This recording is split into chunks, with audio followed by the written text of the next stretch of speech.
Why is Congress suddenly obsessed with UFOs? Picture this. A senator exits a classified briefing, face pale, saying only, "I believe them." Something has fundamentally shifted in Washington. And the speed of that shift should alarm you, because governments do not change direction on 60-year-old policy positions without a reason. They just don't. So today, we're going to pull back the curtain on why Congress has become almost obsessed with unidentified aerial phenomena, what legislation they've actually passed, what they're still refusing to say out loud, and what the silence itself is telling us. Because sometimes the most important information isn't in what people say, it's in the careful, deliberate gaps between the words. Stay with me until the end of this video, because the final piece of this puzzle is the part that nobody in mainstream media seems to want to connect directly, and once you see it, you genuinely cannot unsee it. Let's start at the beginning of this modern chapter, because there was a very specific moment when everything changed. Most people point to December of 2017 as the spark. That was when the New York Times published a bombshell story revealing the existence of a secret Pentagon program called the Advanced Aerospace Threat Identification Program, or AATIP. The program had reportedly been running since 2007 and had consumed roughly $22 million investigating encounters between military personnel and objects in the sky that nobody could identify or explain. Now here's the thing about that story. It wasn't written by conspiracy bloggers. It wasn't posted on some fringe website.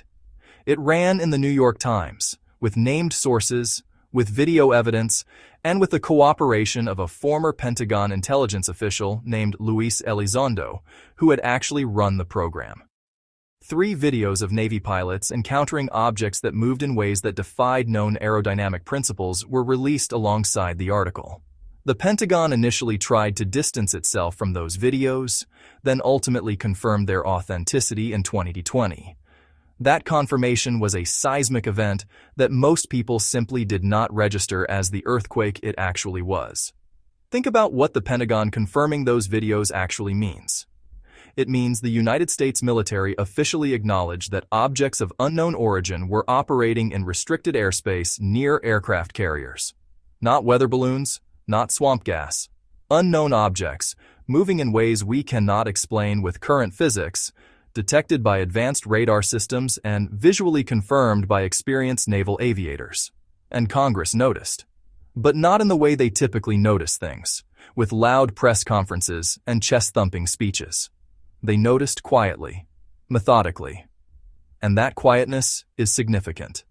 By 2020, Congress had already begun inserting language into intelligence authorization bills requiring the Director of National Intelligence and the Secretary of Defense to produce a report on UAP, which is the government's preferred term, unidentified aerial phenomena, replacing the culturally loaded acronym UFO. The language was tucked inside a massive intelligence bill, which is itself an interesting choice. Why intelligence? Why not defense? We'll come back to that. The resulting report, delivered in June of 2021, was 9 pages long. 9 pages. For a topic that the government had apparently been studying since at least 2007, with multiple programs, multiple agencies, multiple classifications, and potentially decades of accumulated data, they gave Congress 9 pages. The report examined 144 incidents and could only explain one of them. 1.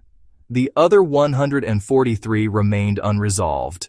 Now, a normal government document explaining away a fringe concern would be dismissive and comprehensive. This was neither. It was careful, almost deliberately vague.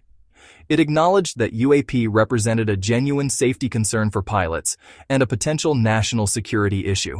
It admitted that some objects demonstrated advanced technology, and then it essentially said, "We need more resources and more time to study this properly."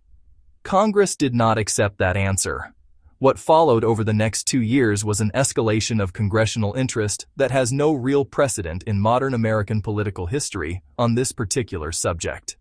Bipartisan coalitions, which are extraordinarily rare in today's political environment, began forming around UAP legislation. Republican and Democratic senators who agree on virtually nothing else found themselves co-sponsoring bills demanding greater transparency, greater access to classified programs, and legal protections for whistleblowers who came forward with information about unidentified phenomena.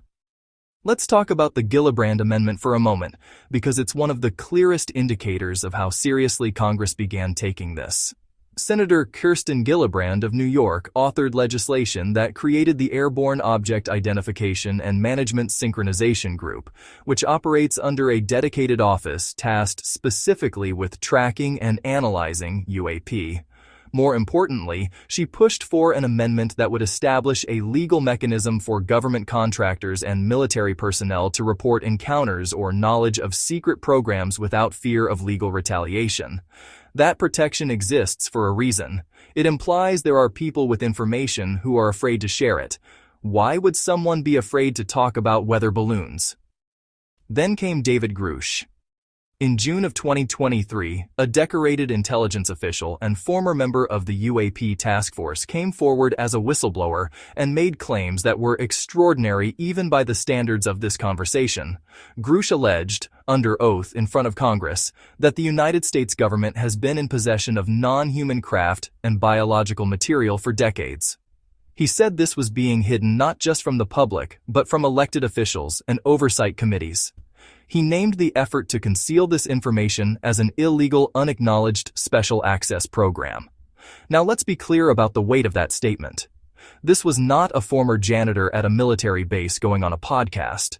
This was someone with high-level security clearances, whose background and access were verified by congressional investigators before he was permitted to testify under oath. Lying to Congress is a federal crime.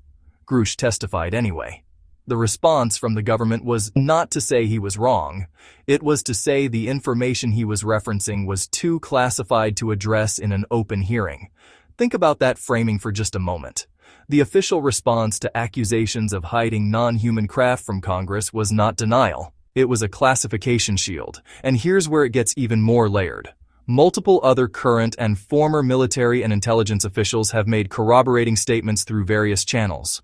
Some have done so in classified briefings that congressional members are then prohibited from discussing publicly due to classification requirements. We know this because those members of Congress have come out and said, in carefully worded public statements, that they have heard things that concern them deeply and that they wish they could say more. That's an extraordinary admission from sitting legislators. Senator Marco Rubio, who served as the ranking member and later as a key figure on the Senate Intelligence Committee, stated publicly that he was concerned less about the possibility that UAPs are extraterrestrial and more about the possibility that a foreign adversary had achieved a technological leap so significant that they were operating craft in American airspace without detection. But then in subsequent comments, he walked that framing back somewhat and said the range of possibilities was wider than that single explanation. Wide enough, he implied, that it changed how one thinks about the nature of the phenomenon entirely. That's not how a politician talks about drone incursions. That's how someone talks about something that genuinely does not fit into a pre-existing category. Now let's talk about what Congress is not saying, because this is where the real story lives. First, there's the question of the reverse engineering programs. Multiple whistleblowers and intelligence officials have suggested the existence of programs specifically designed to analyze and attempt to replicate technologies recovered from UAP-related incidents. Congress has not officially confirmed the existence of these programs, but they have also not denied them. What they have done is pass legislation requiring the executive branch to inventory and report any material or technology related to UAP that is being studied within government or contractor facilities. Why would you pass a law requiring an inventory of something you believe doesn't exist? The 2024 National Defense Authorization Act included language from the UAP Disclosure Act, championed by Senate Majority Leader Chuck Schumer and Senator Mike Rounds, a Republican from South Dakota. The original version of that bill would have created an independent review board with subpoena power and the authority to declassify documents related to UAP programs going back decades. It drew a direct parallel to the JFK Records Act, which forced the declassification of assassination-related documents after decades of government stonewalling. That version was significantly weakened before final passage. The independent review board survived, but with much of its authority stripped away. The subpoena power was removed. The declassification timelines were extended, and the executive branch retained the ability to block disclosure by claiming national security concerns. Why would you need to strip those powers if there was nothing to disclose? The lobbying against the original Schumer-Rounds language was intense and came from within the defense and intelligence community, specifically from elements connected to aerospace contractors and the Office of the Secretary of Defense. Let me say that again in plain language. Defense contractors and Pentagon officials lobbied against legislation that would have forced transparency about UAP programs. If those programs were studying conventional threats like Chinese drones or experimental Russian aircraft, this pushback would make no sense. You'd simply say, here's the evidence of foreign adversary technology, here's why we need to protect sources and methods, and Congress would largely comply with a normal national security classification request. The intensity of the resistance suggests something else entirely is being protected. Second major thing Congress is not saying directly involves the money trail. One of the persistent claims from whistleblowers and investigators is that programs related to UAP study and potential reverse engineering have been funded through mechanisms that circumvent normal congressional appropriations oversight. Essentially, money allegedly flows through contractor black budgets, unacknowledged special access programs, and research and development accounts in ways that make it impossible for even senior members of the appropriations committees to track. This is technically illegal under the Constitution, which grants Congress the power of the purse. If funds are being spent on programs that Congress hasn't authorized and can't audit, that's a separation of powers violation, regardless of what those programs are studying. Several members of Congress have alluded to this concern in public statements without being willing to say the precise words. They dance around it. They use phrases like, we have concerns about oversight mechanisms, and there are programs we are not able to fully account for. But they stop short of the direct accusation. The reason, almost certainly, is classification. Once you've been briefed on a classified program, you are legally prohibited from discussing its existence publicly, even to express concern about it. The only tool Congress has is legislative language that tries to force disclosure through law, which is exactly what Schumer and Rounds attempted and which was partially gutted before passage. Third, nobody in Congress is willing to say plainly what they think the phenomenon actually is. They'll say it's a serious concern. They'll say it has national security implications. They'll say the range of explanations is broader than most people assume, but they won't say the words. Not in public. Not on the record. And that restraint is itself a form of communication. Politicians are not generally known for their ability to keep quiet when there's political advantage to be gained from speaking. The fact that members of Congress who have received classified briefings consistently emerge from those briefings and decline to speculate publicly about the nature of UAP suggests they've been told things that make speculation feel reckless. There's a psychological concept called the asymmetry of information. When one party in a conversation knows something significant that the other party does not, the behavior of the informed party often changes in ways that betray the existence of that hidden information, even when they say nothing directly. Watch any interview with a senator who has received UAP briefings. Watch the way they choose their words, the hesitations, the careful pivots, the slightly strained quality of their non-answers. That's the asymmetry of information visible in real time. Now here's something most coverage of this topic glosses over, and it matters enormously.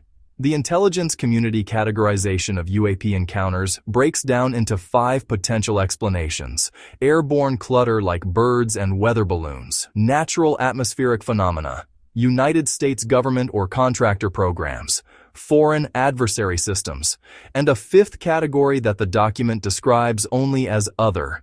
The word other in an intelligence document is not accidental. These documents go through multiple drafting and review processes. Every word is chosen deliberately. The inclusion of a category called other for objects that cannot be explained by any known human origin technology is the government's version of saying the quiet part almost loud. Let's also address the national security framing that officials often use to deflect questions about the true nature of UAP, because it serves two purposes simultaneously and that dual purpose is rarely examined. On one hand, genuine foreign adversary craft operating in American airspace without being intercepted would be an actual national security crisis. If China has hypersonic drones that can loiter near aircraft carriers undetected, that's terrifying and genuinely classified. This framing is absolutely legitimate as a partial explanation for some encounters. But the same framing also works perfectly as a shield for a very different kind of information.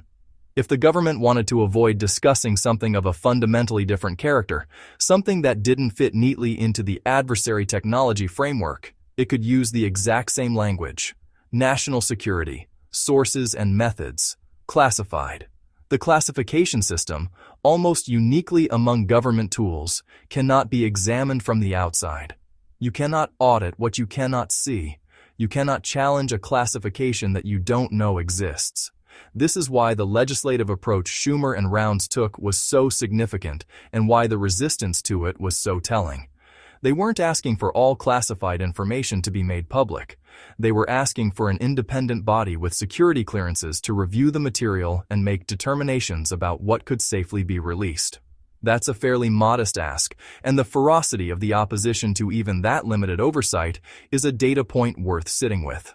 Let's talk about the pattern of what gets released and what doesn't, because there's a logic to it once you look carefully. The information that has been officially acknowledged tends to be things that can be explained through an adversary technology lens. Radar data showing unusual flight characteristics, brief video clips that are ambiguous enough to support multiple interpretations, reports that frame UAP primarily as a safety and security concern. What has not been officially released is anything that would foreclose the conventional explanations. No material evidence, no recovered craft, no biological samples, which multiple whistleblowers have claimed exist. No detailed analysis from reverse engineering programs. No documentation of extended or interactive encounters, which pilots and military personnel have described in numerous unofficial accounts. The pattern of disclosure is carefully managed to maintain plausible deniability within the conventional explanation framework. You can always say it might be foreign drones. You can always say it might be sensor errors. As long as the most compelling evidence remains classified, that conventional framework holds. But notice that the framework requires the most compelling evidence to stay hidden. That's a structure designed for concealment, not transparency. Here's the geopolitical angle that makes this even more complicated. China and Russia are both paying close attention to how the United States handles UAP disclosure.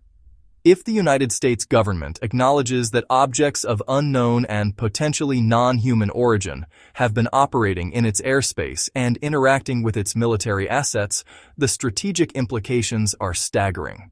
It would suggest that a third party, some unknown actor with technology far beyond any human civilization's known capabilities, has been observing and potentially influencing events on Earth, without being accountable to any nation or international body.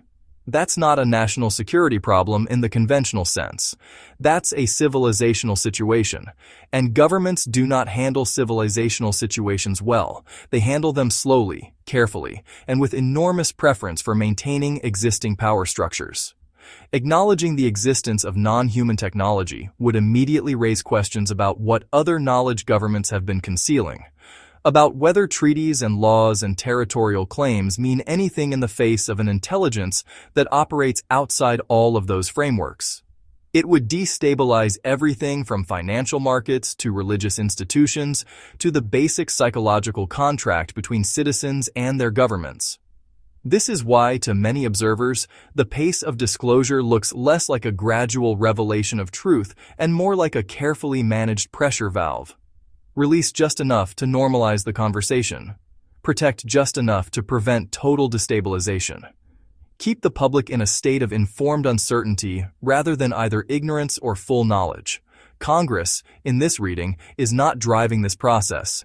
It is reacting to it.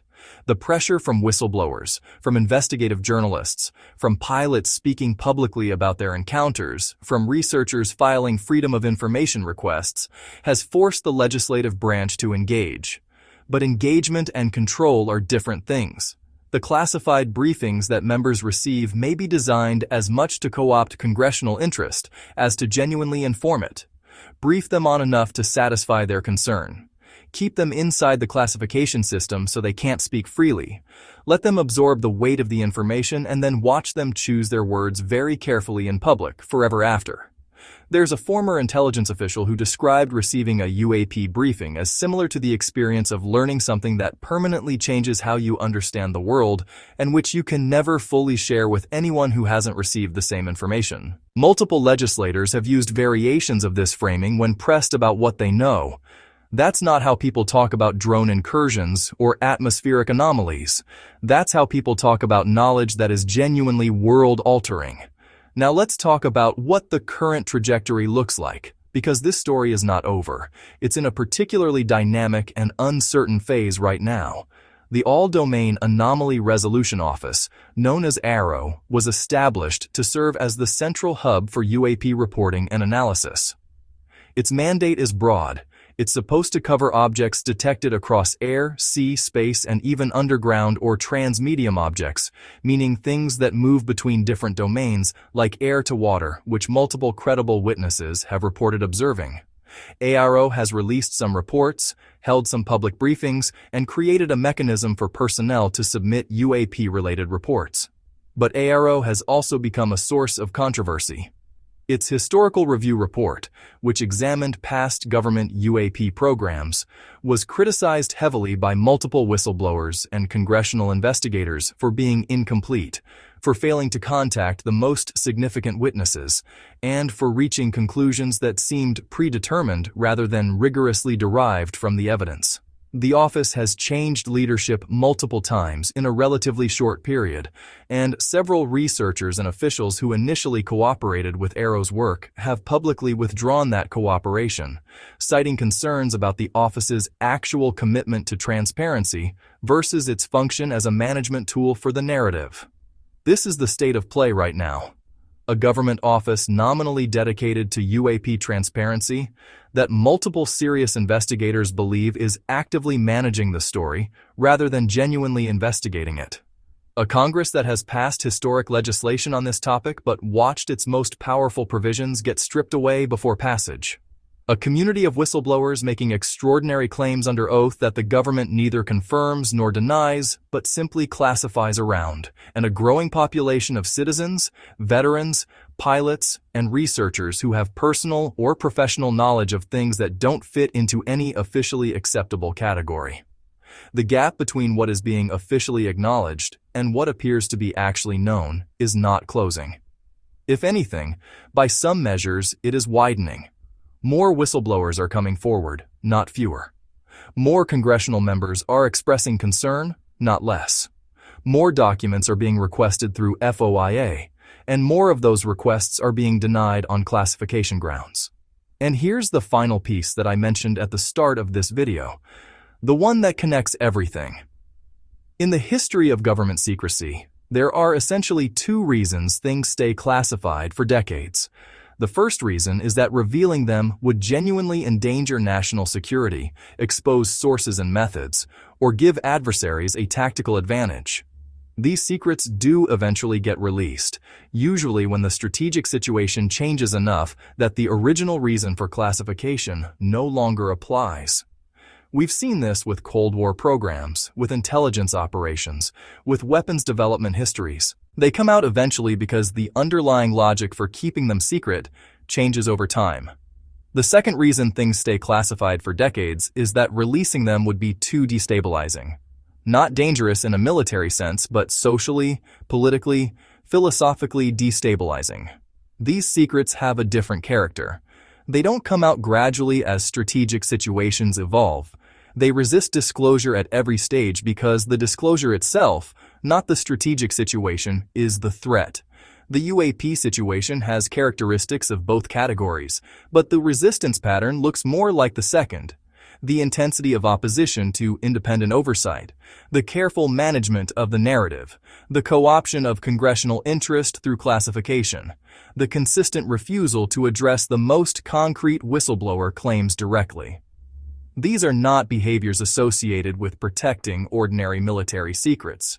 These are behaviors associated with protecting information whose release would change how humanity understands itself and its place in the cosmos. Congress has become obsessed with UFOs because some of its members have glimpsed the edge of something that doesn't fit into any framework they were equipped to handle.